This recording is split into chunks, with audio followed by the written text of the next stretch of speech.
अग्निवीर आंदोलन के नाम पर जलाई गई आग बुझेगी कैसे? अभी तो यह आग बिहार में तेजी से फैल रही है। यूपी के कुछ हिस्सों में भी हिंसा हो रही है।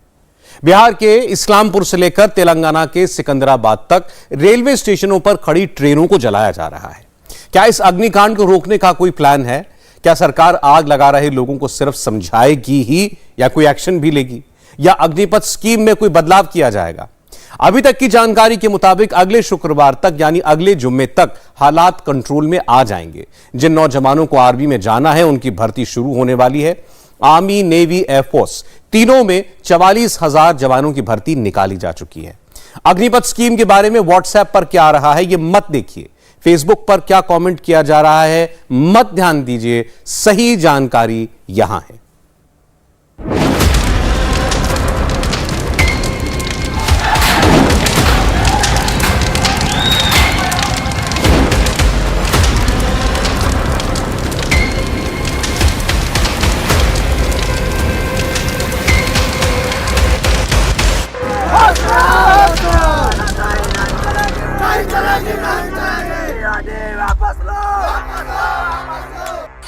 ये आग कैसे बुझेगी?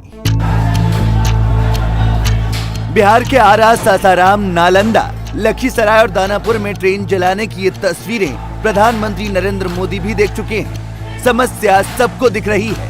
पिछले 3 दिनों से अरबों का नुकसान हो गया। विरोध की आग बिहार और यूपी से शुरू होकर राजस्थान और तेलंगाना के सिकंदराबाद तक फैल गई। सवाल है कि प्रधानमंत्री ने क्या समाधान सोचा है?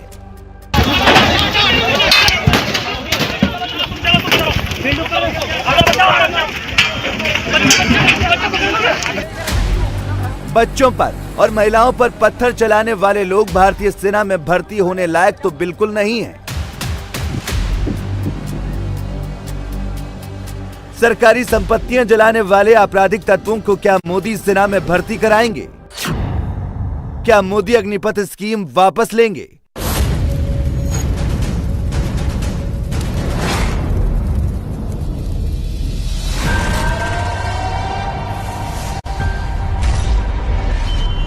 प्रधानमंत्री का अग्निपथ लॉन्च हुआ है तो ये वापस तो बिल्कुल नहीं होगा। पिछले 3 दिनों में मोदी ने इस पर 3 कदम आगे बढ़ा दिए हैं। फर्स्ट स्टेप, अग्निवीर बनने की अपर एज लिमिट 2 साल बढ़ाकर 21 साल से 23 साल कर दी गई है। एज लिमिट में ये रिलैक्सेशन सिर्फ 2022 के लिए होगा। सेकंड स्टेप, इंडियन एयरफोर्स में 24 जून यानी अगले शुक्रवार से भर्तियां खुल रही हैं। थर्ड स्टेप, भारतीय थल सेना में भर्ती प्रक्रिया शुरू होने की अधिसूचना 2 दिनों के अंदर निकल जाएगी। इस साल के अंत तक अग्निवीरों का पहला बैच ट्रेनिंग सेंटर पहुंच जाएगा। ये जल्दी भी ही प्रक्रिया शुरू होने जाने वाली है। अगली 2 दिन में ये अधिसूचना या नोटिफिकेशन joinindianarmy.nic.in पर यह घोषित किया जाएगा और उसके पश्चात हमारे आर्मी रिक्रूटमेंट ऑर्गेनाइजेशंस हैं वो रजिस्ट्रेशन और रैली उसका शेड्यूल डिटेल में डिक्लेयर करेंगे। इन सब प्रक्रिया में हम ये सुनिश्चित करेंगे कि जितने भी युवा या जितने भी उम्मीदवार हैं उनको तैयारी के लिए और रजिस्ट्रेशन के लिए दोनों के लिए पर्याप्त समय दिया जाएगा। और अंत में जहां तक अग्निवीर का रिक्रूटमेंट ट्रेनिंग सेंटर में जाने का सवाल है, तकरीबन इस साल के दिसंबर तक पहला अग्निवीर की ट्रेनिंग रिक्रूट सेंटर में शुरू हो जाएगी। आर्मी चीफ ने जो ऐलान किया है उसका मतलब समझिए। सेना में भर्ती के लिए होने वाली ऐसी रैलियां पिछले 2 साल से बंद हैं। 2020-21 में भर्ती के लिए 97 रैलियां होनी थी, लेकिन सिर्फ 47 रैलियां हो पाई। इसी तरह 2021-22 में 87 रैली प्लान हुई, मगर कोरोना के चलते सिर्फ 4 रैलियां हो पाई। फिजिकल फिटनेस टेस्ट और मेडिकल होने के बाद कॉमन एंट्रेंस एग्जाम नहीं हो सका। कॉमन एंट्रेंस एग्जाम नहीं होने की वजह से ही फिजिकल फिटनेस टेस्ट और मेडिकल क्लियर करने वाले छात्र भी सेना में भर्ती नहीं हो सके। अग्निवीर स्कीम लॉन्च होने के बाद ऐसे छात्रों को फिर से रैली में जाकर दौड़ना होगा। अभी जो छात्र सड़क पर हैं उनमें सबसे ज्यादा गुस्से में ऐसे ही छात्र हैं। कईयों की उम्र 21 साल क्रॉस कर चुकी है। उन्हीं छात्रों के लिए मोदी ने अपर एज लिमिट को 21 साल से बढ़ाकर 23 साल किया है। फिजिकल फिटनेस टेस्ट वाली रैली शुरू होने पर अभी जो छात्र सड़क पर हिंसा कर रहे हैं वो दौड़ की लाइन में लग जाएंगे। अगले शुक्रवार से एयरफोर्स की भर्ती प्रक्रिया भी शुरू होने वाली है। ये बताने के लिए आज air chief marshal VR Chaudhary भी कैमरे पर आए। भारत सरकार ने अग्निपथ योजना की घोषणा की है, जिसके द्वारा नौजवान आर्म फोर्सेस में भर्ती हो सकते हैं। इस योजना में भर्ती की आयु 17.5 से 21 साल रखी गई है। मुझे ये बताते हुए खुशी है कि पहली भर्ती के लिए उम्र की अपर एज लिमिट 23 साल कर दी गई है। इस चेंज से नौजवानों को फायदा होगा। मुझे भरोसा है कि युवा बड़ी संख्या में भर्ती के लिए अप्लाई करेंगे। वायुसेना की भर्ती प्रक्रिया 24 जून से आरंभ होगी। जय हिंद। 24 जून से देश के सैकड़ों एयरफोर्स स्टेशन पर भर्ती के बैनर टंग जाएंगे। एयरफोर्स स्टेशन के गेट में रिक्रूटमेंट के लिए खुल जाएंगे। तब ये विरोध अपने आप कम हो जाएगा। जानते हैं सबसे ज्यादा भर्तियां कहां से होंगी? यूपी और बिहार से। जी हाँ, सबसे ज्यादा अग्निवीर यूपी और बिहार से ही बनने वाले हैं। आर्मी, नेवी और एयरफोर्स में इस वक्त करीब 13,40,000 जवान हैं। इनमें करीब 16% जवान अकेले यूपी से आते हैं। बिहार से 8% जवान भर्ती होते हैं। जवानों में राजस्थान का हिस्सा भी 8% का है। महाराष्ट्र और पंजाब से 7% जवान भर्ती होते हैं। हरियाणा और उत्तराखंड का हिस्सा 5% का है।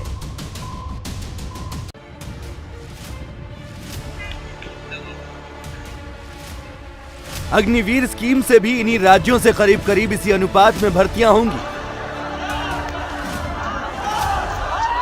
अग्निपथ स्कीम का विरोध सबसे ज्यादा बिहार में इसलिए हो रहा है क्योंकि सैनिकों की भर्ती के मामले में बिहार नंबर 2 पर है। बिहार के 1,04,000 जवान सैनिक के रूप में देश की सेवा कर रहे हैं।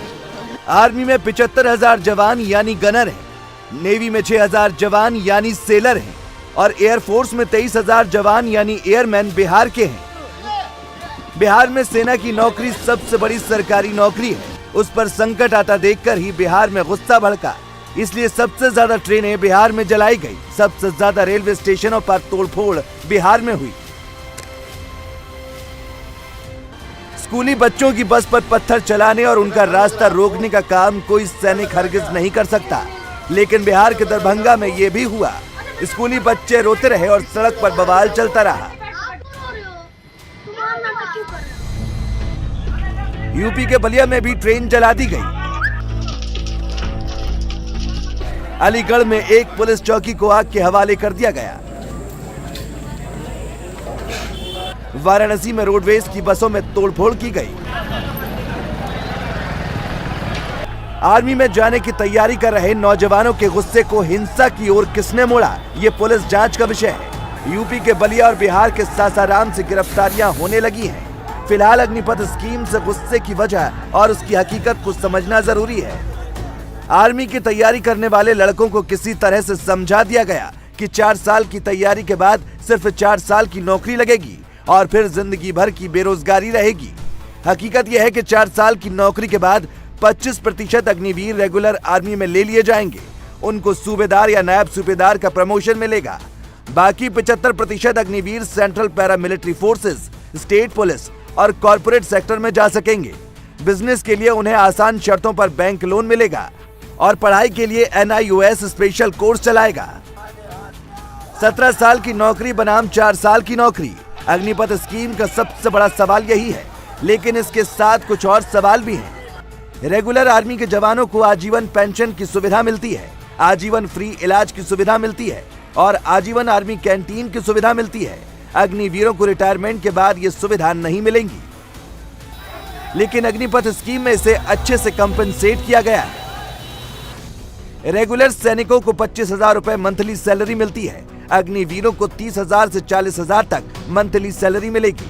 रेगुलर सैनिकों को 20 लाख का इंश्योरेंस मिलता है। अग्निवीरों का इंश्योरेंस 48 लाख रुपए का होगा। सर्वोच्च बलिदान देने पर रैंक के हिसाब से 24 से 25 लाख रुपए मिलते हैं। अग्निवीर के शहीद होने पर घर वालों को 44 लाख रुपए के साथ साथ आगे की पूरी सैलरी और 11,71,000 रुपए की सेवा निधि मिलेगी। 10वीं की परीक्षा पास करके अग्निवीर बनने वाले लड़कों को 4 साल बाद 12वीं की डिग्री मिलेगी। सैलरी और 11 लाख का रिटायरमेंट कॉर्पस अलग से मिलेगा। इस पैसे से पढ़ाई भी की जा सकती है और बिजनेस भी किया जा सकता है। इंडिया टीवी रिपोर्टर आनंद पांडे ने इसी सवाल पर सेना के vice chief lieutenant general BS Raju से बात की। अग्निपथ और अग्निवीर स्कीम को लेकर युवा सड़कों पर हैं और अब तो प्रदर्शन काफ़ी हिंसक हो गया है। बात करते हैं vice chief of army staff lieutenant general BS Raju से।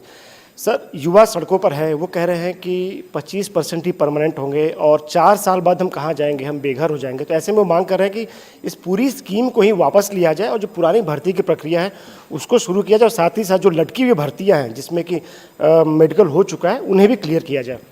आपने 3 सवाल एक सवाल के अंदर पूछा है और उन सब का उत्तर देना चाहता हूँ। पहला चीज़, जो पहले परीक्षा ले चुके हैं उनको, उनके अंदर कई ऐसे बच्चे थे जो एज बार हो रहे थे, जिसकी वजह से उनको परेशानी हो गया था और गवर्नमेंट ने सही डिसीजन लिया है कि उनका जो पहले 21 साल की जो आउटर लिमिट था उसको 23 साल किया जाए, ताकि ऐसा कोई बच्चा ना हो जिसको मौका ना मिले अग्निवीर बनने का। सो पहला उत्तर है। और दूसरा, 4 साल के बाद क्या होगा। आई थिंक नौजवान को अभी 4 साल के बाद कम योजना करना चाहिए। अभी सोचना चाहिए कि कैसे इस सिलसिले के अंदर शामिल हो जाए। अग्निवीर बनना है और इसके लिए उनको अपना गांव में जाना है, शहर में जाना है। अग्निवीर के लिए जो रिक्रूटमेंट रैली कुछ हफ्तों के अंदर जो चालू होने वाला है उसके लिए तैयारी करें। ये मेरी मोटे तौर पे मैसेज है। साथ साथ में ये भी बताना चाहता हूँ कि 4 साल जब अग्निवीर बन के रहेगा हमारे साथ, उसके अंदर 6 महीना फोकस ट्रेनिंग होगा, उसके बाद 3.5 साल अलग अलग इलाके के अंदर वो सर्व करेगा। उसको ये 4 साल का एक मौका है फ़ौज के अंदर काम करने का और साथ साथ में एक्सपीरियंस लेने का। और इसके अंदर जो फ़िलहाल हमारा प्रोग्राम है उसके अंदर 25% हम लेंगे और बाकी 75% अपना सोसाइटी के अंदर रिलीज़ करेंगे। जब रिलीज़ होगा तो उसके बारे में आपको जानकारी है कि उसको तकरीबन 11.72 लाख तनख्वाह मिलेगा ये 4 साल के अंदर। सेवा निधि का भी एक पैकेज है जो 11.71 लाख है और ये सेवा निधि आप अगर उसकी ज़रूरत में नहीं तो ले सकता है, नहीं तो वो बैंक के अंदर उसको गारंटी रख के 18.2 लाख रुपए का 3 साल के अंदर लोन भी ले सकता है। इसका मतलब है ये जवान अगर कुछ खुद करना चाहता है, कुछ एक एंटरप्रेन्योर बनना चाहते हैं तो उसको एक मौका है। एक जवान अगर भर्ती हुआ है 18 साल के अंदर, 4 साल के साथ उसकी उम्र कितना है, 22 साल। 22 साल के बाद अगर पैसा उसके पास कम था, अगला एजुकेशन करना है तो वो अगला ग्रेजुएशन भी कर सकता है। और गवर्नमेंट ऑफ इंडिया ने ऐसा प्राविधान किया है कि जब अगर 10वीं क्लास के अंदर आया है तो उसकी 12वीं क्लास की स्तर दिया जाएगा जब वो निकलेगा। इसके साथ साथ इधर जो एक्सपीरियंस फ़ौज के दौरान उसका होगा तो अलग स्किल सेट वो सीखता है, ये भी उसके अंदर शामिल किया जाएगा उसका रिज्यूमे के अंदर, ताकि जब बाहर नौकरी के लिए जाएगा तो ये पूरी 4 साल की एक्सपीरियंस है वो उस रिज्यूमे के अंदर कैप्चर किया जाएगा, जो उसको नौकरी के लिए मदद मिलेगा। इसके अलावा जैसे हमारा कई स्टेट गवर्नमेंट ने बोला है कि हम पुलिस के अंदर उसको भर्ती करेंगे, होम मिनिस्ट्री ने बोला है कि हम CAPF के अंदर भर्ती करेंगे। ऐसा कई पब्लिक सेक्टर अंडरटेकिंग्स है, प्राइवेट अंडरटेकिंग्स है, जैसे L&T है, महिंद्रा टेक है, ऐसा कई कंपनियों ने बोला है कि हम शामिल करना चाहते हैं। और आखिर में इस सिलसिला में ये बताना चाहता हूँ कि ये जो नौजवान है 4 साल के बाद एक अलग ही प्रोडक्ट है, जिसके अंदर एक अलग क्षमता है जो जॉब मार्केट देख रहा है। यंग है, डिसिप्लिन्ड है, मोटिवेटेड है, लॉयल है। और इसके अलावा एक एम्प्लॉयर क्या चाहता है एक नौजवान के अंदर। मैं बोलना चाहता हूँ कि जो अग्निवीर आप आ रहे हो, जाके पहले तैयारी करिए सिलेक्शन होने के लिए। बहुत कंपटीशन है, अभी रास्ते पे रहना नहीं है, अपना जाके अपना ग्राउंड में जाके प्रैक्टिस करिए, अग्निवीर बन के आइए और 4 साल अग्निवीर बन के फ़ौज के अंदर काम करिए। और जो सेलेक्ट होंगे वो रहेंगे, जो बाकी जाएंगे आपके लिए एक अलग ही दरवाज़ा खुला है, मौका बहुत है, उसको मत खोइए। पत्थरबाजी कर रहे और ट्रेनों को फूंक रहे नौजवानों से आर्मी चीफ का यही कहना है कि घर जाइए और अग्निवीर बनने की तैयारी शुरू कीजिए, क्योंकि सेना में भर्ती प्रक्रिया बस शुरू होने वाली है। हंगामा करते रहेंगे तो फिटनेस टेस्ट में कोई और बाजी मार ले जाएगा, सड़क पर बवाल करते रहेंगे तो रेस में पिछड़ जाएंगे। अग्निपथ स्कीम आज के लिए भी है और आने वाले कल के लिए भी। सोशल मीडिया पर क्या लिखा जा रहा है इससे देखकर अपनी राय मत बनाइए, सेना प्रमुख की सुनिए। हमारी यूनिट्स और फॉर्मेशंस इस परिवर्तन या अग्निपथ स्कीम को अपनाने के लिए पूरी तरह तैयार और उत्सुक है। हमारा ये भी प्रयास है कि जल्दी से जल्दी हमारे आखिरी जवान तक इस स्कीम के बारे में हम जानकारी उनको प्रदान करें। दूसरी बात, जहाँ तक युवाओं का सवाल है, मेरी यह राय है कि उनको ये स्कीम के बारे में पूरी तरह अभी तक जानकारी सही तरह से मिली नहीं है। एक बार ये समझ जाएंगे पूरे स्कीम के बारे में तो उन्हें विश्वास होगा कि यह स्कीम ना सिर्फ युवाओं के लिए बल्कि राष्ट्र और भारतीय थल सेना तीनों के लिए फायदेमंद और जरूरी है। मोदी के अग्निपथ स्कीम का विरोध कर रहे लोग अग्निपथ स्कीम को टेम्पररी स्कीम बताते हैं। सच्चाई यह है कि आगे सेना में सैनिकों की भर्ती इसी स्कीम के जरिए होगी। 1000 सैनिकों की बटालियन में 14 से 18 अफसर होते हैं। हर बटालियन में करीब 700 हथियारबंद सैनिक होते हैं। हथियारबंद जवानों की भर्ती अग्निपथ स्कीम से होगी। बटालियन में अलग अलग रैंक के नॉन कमीशन अधिकारी होते हैं। सूबेदार और नायब सूबेदार सिर्फ रेगुलर सैनिक ही बन सकेंगे। 4 साल बाद रेगुलर हो जाने पर अग्निवीर भी सूबेदार बन सकेंगे। क्लर्क, ड्राइवर, रसोइये वगैरह की भर्ती भी अग्निपथ स्कीम से होगी। इस तरह आने वाले समय में आर्मी बटालियन के 70% वर्कफोर्स की भर्ती अग्निपथ स्कीम से होगी। सेना में ब्रिगेडियर रह चुके बीडी मिश्रा अरुणाचल प्रदेश के गवर्नर हैं। वो भारतीय सेना को भी जानते हैं और सिविल फोर्स को भी। बीडी मिश्रा इंडिया टीवी के स्टूडियो आए तो अग्निपथ स्कीम पर डायरेक्ट बात की। ये जो स्कीम लाई गई है अग्निपथ स्कीम और जो अग्निवीर भर्ती किए जाएंगे, ये सरकार कह रही है सेना के हित में है, ये नौजवानों के हित में, ओवरऑल समाज के हित में भी है। क्या कहना है आपको? अग्निपथ की जो स्कीम अभी लाई गई है भारत की तीनों सशस्त्र सेनाओं में भर्ती के लिए, यह बहुत ही अच्छी स्कीम है। यह देश के हित में है, भारतीय सेना के कारगर होने के हित में है और नौजवानों के हित में भी है। यह मैं कहना यह चाहता हूं कि जो ये स्कीम अभी आई है, पहली बात तो इससे यह है कि जो लोग अभी हमारे नौजवान कुछ नहीं कर रहे हैं उनके लिए एक बहुत अच्छा मौका है। नोएडा से इस वक्त एक बड़ी खबर आ रही है। यहां एक केमिकल फैक्ट्री में बड़ी आग लगी है। आग इतनी भीषण है कि अंदर ही अंदर पूरी फैक्ट्री में फैल चुकी है।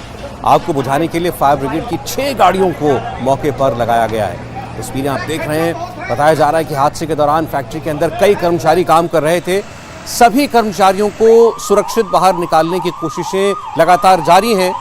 जिस केमिकल फैक्ट्री में आग लगी है वो नोएडा के सेक्टर 7 में है, दिल्ली बॉर्डर के बहुत करीब है।